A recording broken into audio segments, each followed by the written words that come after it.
Hey guys, আমি শিবনাথ আবার চলে এসেছি আজকে নতুন একটি হরর ভূতের এপিসোড নিয়ে। চলুন বন্ধু, আজকে আমাদের এই হরর ভূতের এপিসোডটি স্টার্ট করা যাক।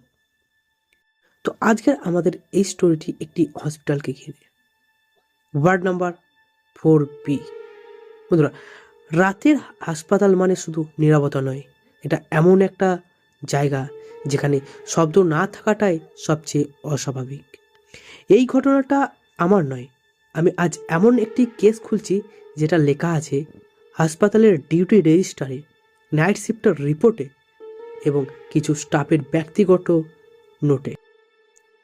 এই ফাইলটা কখনো পাবলিক করার কথা ছিল না, কিন্তু নথি থেকে একটা প্রশ্ন উঠে আসে, যদি সেই ওয়ার্ড খালি থাকে তাহলে প্রত্যেক দিন রাত্রে কে ডাকছে বা কে ডাকে?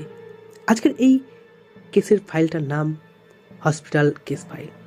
আমরা একটি নতুন সিরিজ চালু করেছি, হসপিটাল কেস ফাইল। তো আমরা এই সিরিজের এই প্রথম ভিডিওতে সকলকে জানাই ওয়েলকাম। Ward number 4। হাসপাতালের লোকেশনটা ছিল পূর্ব ভারতের একটি সরকারি হাসপাতাল, যেটা স্থাপিত হয়েছিল 1968-তে। পুরনো বিল্ডিংয়ের একটি অংশ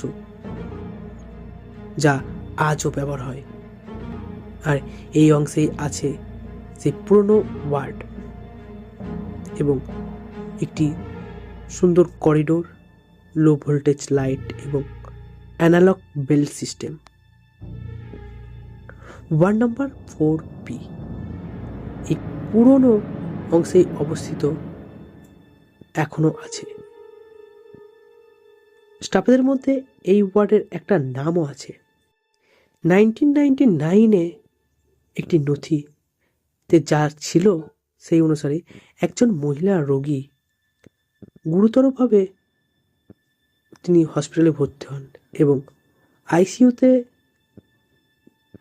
সম্পূর্ণ হয়ে যাওয়ার কারণে তাকে অস্থায়ীভাবে ওই ওয়ার্ড নাম্বার 4B এ রাখা হয়।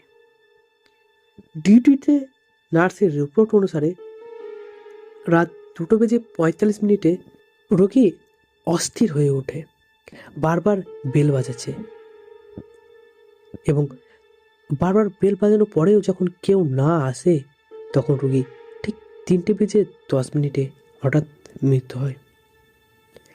আর তার এই মৃত্যু একটি অস্বাভাবিক মৃত্যু বলে সবাই দাবি করে।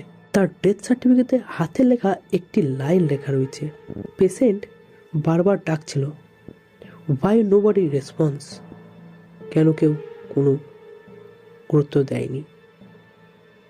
এই লাইনটা কোনো ব্যাখ্যা নেই। বর্তমান আমরা এই কেসটাকে কেন তুলছি আজকে, কারণ সেই সালটা ছিল 2018।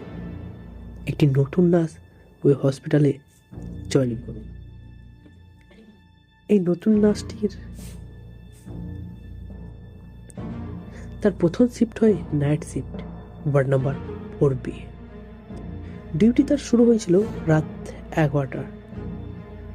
তার রিপোর্ট অনুযায়ী সব রোগী স্থিতিশীল, মানে সবাই ওকে, ওয়ার্ড শান্ত, লাইট ডিম। রাত ঠিক 2:58 হঠাৎ বেল বেজে ওঠে। বেড নাম্বার 7-এ। অস্বাভাবিক। নার্স একটু অবাক হয়ে যায়